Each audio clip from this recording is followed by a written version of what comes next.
এই মেয়েটার আব্বাকে আপনার কিছুদিন আগে আপনার হত্যা করা হয়েছে। দেখেন ভাই, মেয়েটা আপনার কতটা বাপ প্রেমিক, কতই না ভাই সে তার পিতাকে ভালোবাসতো।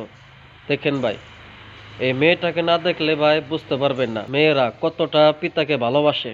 বাবার লেগে আমি জীবন দিব। বাবা আমার আত্মা।